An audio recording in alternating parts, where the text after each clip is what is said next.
ನಮಸ್ಕಾರ ಸ್ನೇಹಿತರೆ, ಸುಜಾತ ಸ್ನೇಹಲೋಕಕ್ಕೆ ನಿಮಗೆಲ್ಲ ಆತ್ಮೀಯ ಸ್ವಾಗತ. ನಾನು ನಿಮ್ಮ ಪ್ರೀತಿಯ ಸುಜಾತ. ಮಾವಿನ ಹಣ್ಣಿನ ಸೀಸನ್ ಇನ್ನೇನು ಮುಗಿತಾ ಬಂತು.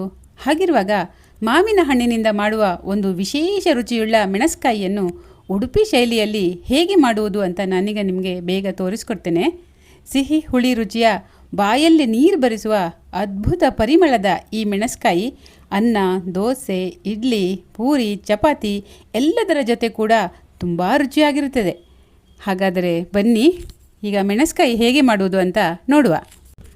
ಮೆಣಸ್ಕಾಯಿಗೆ ನಾನು ಈಗ ಚೆನ್ನಾಗಿ ಮಾಗಿದ 7 ಮಾವಿನ ಹಣ್ಣುಗಳನ್ನು ತೊಳೆದು ತಗೊಂಡು ಬಂದಿದ್ದೇನೆ. ಇದಕ್ಕೆ ಕಾಡು ಮಾವು ತುಂಬ ಚೆನ್ನಾಗಿರುತ್ತದೆ, ಆದರೆ ಕಾಡು ಮಾವು ಸಿಕ್ಕಿಲ್ಲ. ಇದು ಯಾವ ತಳಿ ಅಂತ ನನಗೆ ಗೊತ್ತಿಲ್ಲ. ಗೊತ್ತಿದ್ದವರು ದಯವಿಟ್ಟು ಕಾಮೆಂಟಲ್ಲಿ ತಿಳಿಸಿ ಸ್ನೇಹಿತರೆ. ರುಚಿ ಮಾತ್ರ ತುಂಬ ಹುಳಿ ಮತ್ತು ಸ್ವಲ್ಪ ಸಿಹಿಯಾಗಿದೆ.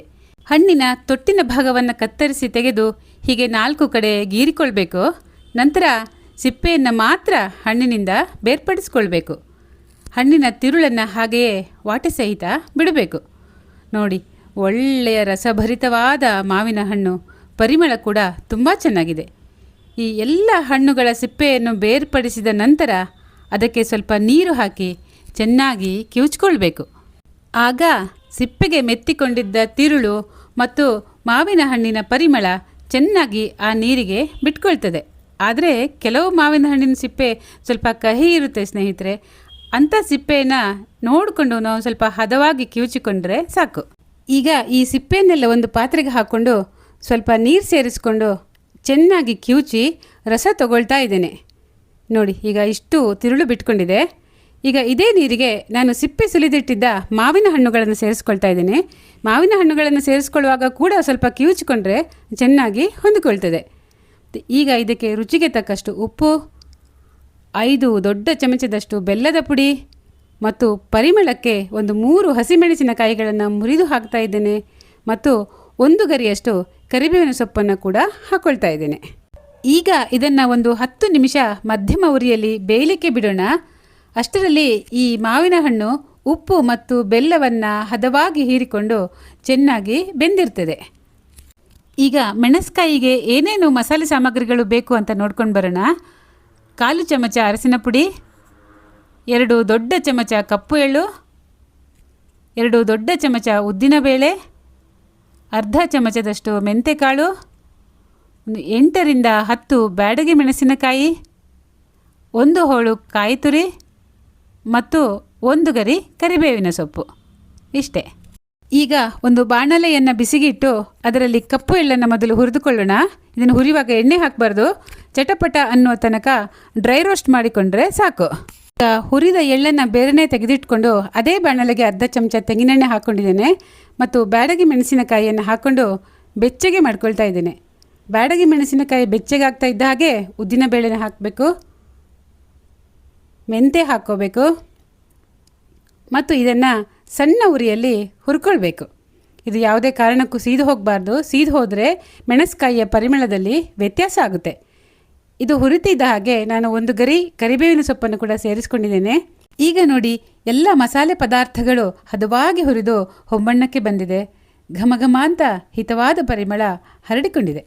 ಈಗ ಎಳ್ಳು ಒಂದನ್ನು ಬಿಟ್ಟು ಮಿಕ್ಕಿದ ಹುರಿದ ಎಲ್ಲ ಮಸಾಲೆ ಸಾಮಗ್ರಿಗಳನ್ನು ಒಂದು ಜಾರ್ಗೆ ಹಾಕ್ಕೊಳ್ತಾ ಇದ್ದೇನೆ. ಎಳ್ಳನ್ನು ಈಗ ಮೊದಲು ರುಬ್ಬಲು ಹಾಕಿದರೆ ಮಸಾಲೆ ಸ್ವಲ್ಪ ಅಂಟು ಬರ್ತದೆ. ಹಾಗಾಗಿ ಎಳ್ಳನ್ನು ನಾವು ಕೊನೆಯಲ್ಲಿ ಸೇರಿಸ್ಕೋಬೇಕು. ಈಗ ತೆಂಗಿನ ತುರಿಯನ್ನು ಹಾಕಿದ್ದೇನೆ ಮತ್ತು ಅರಸಿನ ಪುಡಿಯನ್ನು ಕೂಡ ಹಾಕಿ ಸಾಕಷ್ಟು ನೀರು ಸೇರಿಸಿಕೊಂಡು ಈ ಮಸಾಲೆಯನ್ನು ಈಗ ರುಬ್ಬಿಕೊಂಡಿದ್ದೇನೆ. ನೋಡಿ, ರುಬ್ಬಿ ಆದ ನಂತರ ಈಗ ಈ ಹುರಿದ ಎಳ್ಳನ್ನು ಸೇರಿಸಿಕೊಂಡು ಮತ್ತೆ ಒಂದು 4 ಸುತ್ತು ರುಬ್ಬಿಕೊಂಡರೆ ಸಾಕು. ಈಗ ಹದವಾದ ಮಸಾಲೆ ಮೆಣಸ್ಕಾಯಿಗೆ ತಯಾರಾಯಿತು.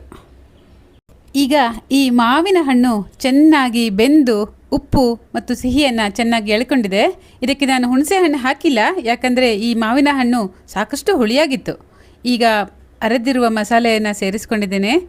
ಸೇರಿಸ್ಕೊಂಡು ಚೆನ್ನಾಗಿ ಕಲಕಿ ಎಷ್ಟು ಬೇಕೋ ಅಷ್ಟು ನೀರು ಹಾಕಿ ಹದ ಮಾಡಿ ಇದನ್ನು ಕುದಿಯಲು ಬಿಡಬೇಕು. ಈಗ ಕುದಿತಾ ಇರುವ ಮೆಣಸ್ಕಾಯಿಗೆ 2 ಚಮಚ ಶುದ್ಧವಾದ ತೆಂಗಿನೆಣ್ಣೆಯನ್ನು ನಾವು ಸೇರಿಸ್ಕೊಳ್ಬೇಕು. ಇದು ಮೆಣಸ್ಕಾಯಿಯ ಪರಿಮಳವನ್ನು ಮತ್ತು ರುಚಿಯನ್ನು ಹೆಚ್ಚಿಸಲಿಕ್ಕೆ ಇರುವಂತಹ ಒಂದು ಗುಟ್ಟು.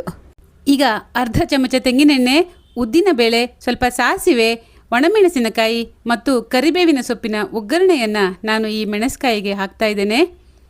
ಈಗ ತಯಾರಾಯಿತು ನೋಡಿ, ಪಕ್ಕಾ ಉಡುಪಿ ಶೈಲಿಯ ಘಮಘಮಿಸುವ ಮಾವಿನ ಹಣ್ಣಿನ ಮೆಣಸ್ಕಾಯಿ. ಇದರ ರುಚಿಗೆ ಇದೇ ಸರಿಸಾಟಿ. ನೀವು ಒಮ್ಮೆ ಈ ಮೆಣಸ್ಕಾಯಿ ರೆಸಿಪಿನ ಪ್ರಯತ್ನಿಸಿ ಸ್ನೇಹಿತರೆ. ಖಂಡಿತವಾಗಿಯೂ ಇದರ ವಿಶೇಷವಾದ ರುಚಿಗೆ ನೀವು ಮನ ಸೋಲ್ತೀರಿ. ಪುನಃ ಪುನಃ ತಯಾರಿಸಿಕೊಂಡು ನಿಮ್ಮ ಮನೆ ಮಂದಿಯೊಂದಿಗೆ ಸೇರಿ ಸವಿದು ಖುಷಿ ಪಡ್ತೀರಿ.